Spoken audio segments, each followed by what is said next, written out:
जब आतंकवादियों को पकड़ा नहीं जाता, आपके दिल में कुछ नहीं आता। ढोल बजाते हो। सिंदूर किसका छीना गया? हमारी बहनों का सिंदूर छीना गया ना, तो जिन्होंने छीना वो आतंकवादी आज तक पकड़ नहीं पाया। या किसने आदेश दिए थे कि वहां जवान नहीं रहेंगे? जांच वहां से शुरू होनी चाहिए। अधिकारी पाकिस्तान के अभी भी कह रहे थे, गिड़गिड़ा रहे थे, तो गिड़गिड़ा रहे थे ना, तो बिना शर्त क्यों लिया? बिना शर्त युद्ध समाप्त कर दिया। वो तो पक करता ही है अमेरिका का प्रेसिडेंट, उसकी तो बकबक आज भी चालू है। मैंने रुकवाया। हिंदू हृदय सम्राट शिवसेना प्रमुख बाला साहब ठाकरे ने उस वक्त कहा था, ये समझौता एक्सप्रेस क्लब नहीं करो। पाकिस्तान सांप जैसे कितना भी दूध पिलाओ वो जहर ही उठा लेगा। और उनके शब्द आज खड़े उतर कर आए हैं। कितना भी करो, जब आपके पास पहलगाम पे हमला होने के बाद उन्होंने क्या कहा? यह तुम्हारा अंदरूनी मामला है, हमारा कोई संबंध नहीं इससे। 200 लोगों को पकड़ा था आपने, बाद में 2 रखे। उन्होंने सबको खाना पीना खिलाया। उसके लिए भी अच्छा कहो कि भाई वक्त पे जो लोग दौड़ कर आए वो हिंदुस्तान की भूमियों के लिए आए। जो हमारी बहनों की सिंदूर पूछने के बाद में जो लोग दौड़ कर आए वो भी तो हमारे हैं ना। पाकिस्तान ऑक्युपाइड कश्मीर लेके रहेंगे, यही तो वक्त था भैया, यही तो वक्त था पाकिस्तान ऑक्युपाइड कश्मीर लेने का। किसने मना किया आपको? हम युद्ध नहीं चाहते, बुद्ध। अरे वाह, युद्ध नहीं चाहते, बुद्ध। ये कभी सीख लिया भैया? कल तो कहते थे हम पाकिस्तान ऑक्युपाइड कश्मीर लेंगे, अब तो वक्त आया था। किसने मना किया आपको पाकिस्तान ऑक्युपाइड कश्मीर लेने के लिए? 21 से 9 अड्डे पे हमला करके ये मत सोचो कि आपने बहुत बड़ा कुछ हासिल किया है। शूरता वीरता उनको फ्रीडम दे दो। आपने कहा, हमने दिया है, तो रोका क्यों? तो रोकने के लिए आपके बीच में पड़े। सीडीएस को कहना था हम रोकेंगे कि नहीं रोकेंगे, उनको जाने दो ना था आगे। यही तो वक्त था ना, यही तो वक्त था पाकिस्तान को एक बार सबक सिखाना। जैसे इंदिरा गांधी जी ने सबक सिखाया था ना, वही दोबारा सबक सिखाने की आवश्यकता है। यही वक्त था सबक सिखाने का। बांग्लादेश निर्माण किया, उसी तरह इस वक्त भी कर सकते थे। पूरा पाकिस्तान ऑक्युपाइड कश्मीर कब्जे में लेते थे, प्रधानमंत्री को सर पे लेके हम नाच देते। सर, आपने पाकिस्तान ऑक्युपाइड कश्मीर ले लिया, हम आपकी सराहना करते, अभिनंदन करते हैं। वो अमेरिका के राष्ट्राध्यक्ष बार बार बोलते हैं, ये कहते हैं, अभी बार बार बोलते हैं। हाँ बोलते हैं ना वो। हमने कब कहा कि हमने आपका सुनकर युद्ध नहीं रोका है? पाकिस्तान हमारे सामने गिड़गिड़ा रहा था, तब जाकर हमने युद्ध रोका है। ऐसा एक भी बयान मुझे किसी का बताओ sir, I will be happy to read that बयान। प्रधानमंत्री जी को फोन किया था ना, कनाडा आए हूं तो इधर आ जाओ। ये आया है हीरो पाकिस्तान का हमारे मिलने के लिए।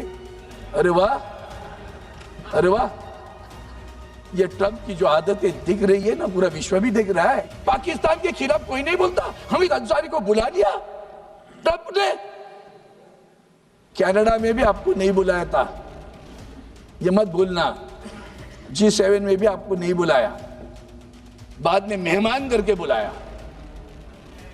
और वहां मेहमान करके जाने के बाद ट्रंप वहां हमारे प्रधानमंत्री को फोन पे बोलते इधर आ जाओ। किसके लिए? अंसारी के बाद मिलने के लिए। हम तो विश्वगुरु है, हम तो विश्वगुरु है, पूरे दुनिया में घूमते हैं, 200 राष्ट्रों में गए।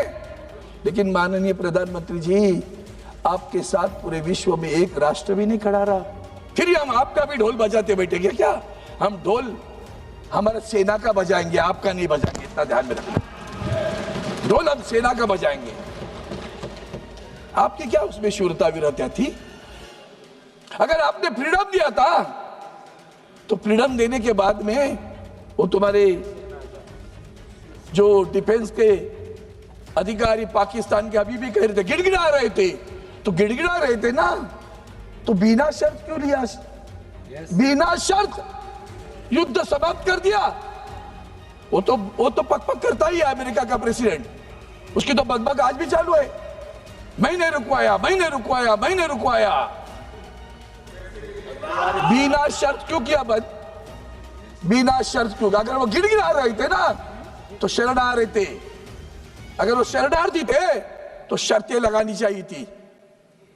क्या शर्तें लगाई आपने? उसके बाद में भी युद्ध चलता रहा। हमारे जम्मू पर हमले होते रहे, नागरिकों के बस्ती पर हमले होते रहे, हम देखते बैठे क्या?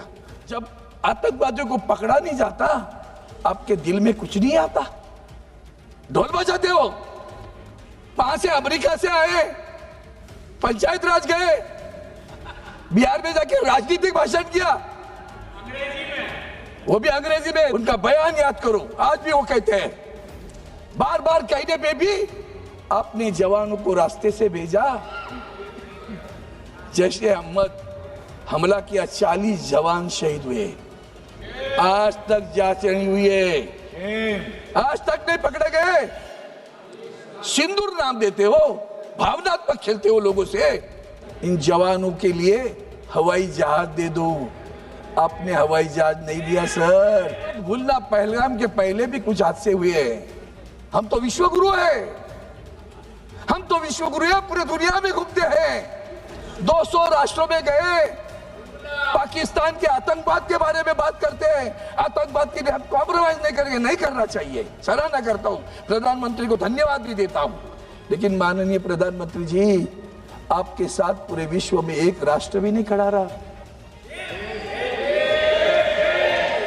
ये देश के लिए हम टिक्का टिप्पणी के लिए नहीं खड़े हैं यहाँ। एक राष्ट्र आपके साथ खड़ा रहता है, वो इसराइल खड़ा रहा, नेतन्याहू। और हम ईरान के खिलाफ खड़े रहे, जो ईरान आपको तेल देता है और कहता है पैसे बाद में दे दो, चलेगा लेकिन तेल ले लो। उस ईरान के साथ का रिश्ता भी बिगड़ गया। ये हमारी परराष्ट्र नीति है। सभापति महोदय, ये सिर्फ पहलगाम की बात नहीं, कारगिल में भी हमने ऑपरेशन विजय किया था। उसके बाद भी गलवान बिलवान होता रहा, डोकलाम होता रहा। सीमा पर घुसना, घुसपैठ चालू है, चीन घुस रहा है। किसने किसने इस युद्ध में पाकिस्तान को मदद की? चाइना तो कर ही रहा था, तुर्की मदद कर रहा था, ड्रोन दे रहा था। तीनों राष्ट्र एक साथ मिलकर कर रहे थे। हमें अंतर्मुख होकर आत्मपरीक्षण करने की आवश्यकता है कि एक भी राष्ट्र हमारे साथ क्यों नहीं खड़ा रहता। क्या हमने बुरा किया है? क्या हम गलत है? लोकसभेला दुपारी ऑपरेशन सिंधूवर चर्चा सुरू झाली। संरक्षण मंत्री राजनाथ यांनी चर्चेची सुरुवात करताना म्हटले की आम्ही दहशतवाद्यांना त्यांच्या घरात घुसून मारले। आमच्या माता भगिनींच्या सिंदूरचा बदला लष्कराने दहशतवाद्यांना मारून घेतला।